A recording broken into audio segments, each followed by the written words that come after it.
রাজস্থানের বিরুদ্ধে কেন হারতে হলো কলকাতাকে? 2 উইকেটে জিতে শীর্ষে সঞ্চুর রয়্যালস।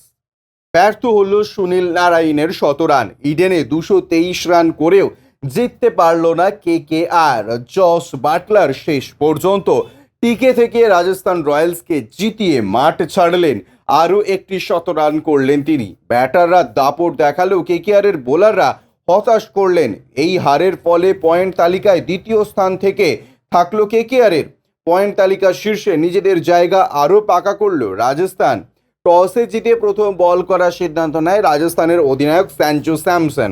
এই ম্যাচে রান পাননি আগের ম্যাচের অধিনায়ক ফিল সল্ট। আবেশ খানের দুরন্ত ক্যাচে 10 রানে ফেরেন তিনি।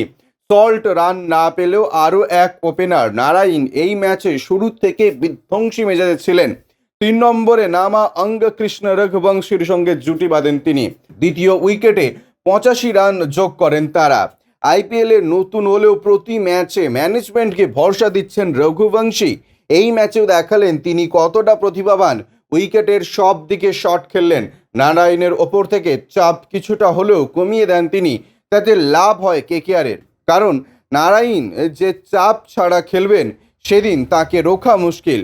এই ম্যাচেও সেটাই দেখা গেল। 18 বলে 30 রান করে থার্ড ম্যান অঞ্চলে ছক্কা মারতে গিয়ে আউট হন রঘুবংশী। আগের ম্যাচে দলকে জিতিয়ে মাঠ ছাড়লেও এই ম্যাচে রান পাননি কেকেআরের অধিনায়ক শ্রেয়াস। 11 রান করে আউট হন তিনি। রাসেল করেন 13 রান। অন্য প্রান্তে রান না এলেও একদিকে নিজের কাজ করে যাচ্ছিলেন নারায়ণ। রাজস্থানের 2 সেরা অস্ত্র যুবেন্দ্র চাহাল ও রবিচন্দ্রন অশ্বিনের পেছনে গেলেন তিনি। 2 স্পিনারের রান দেওয়ায় সমস্যা হলো রাজস্থানের। মাত্র 49 বলে শতরান করলেন নারায়ণ।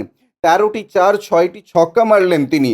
পেসার, স্পিনার কোনো বোলারকে রেয়াত করলেন না ওয়েস্ট ইন্ডিজের এই ক্রিকেটার। কেকেআরের তৃতীয় ক্রিকেটার হিসেবে আইপিএলে শতরান করলেন নারায়ণ। শেষ পর্যন্ত 56 বলে 109 রান করে ট্রেন্ট বোল্টের বলে আউট হন তিনি। Bureau report, UG news.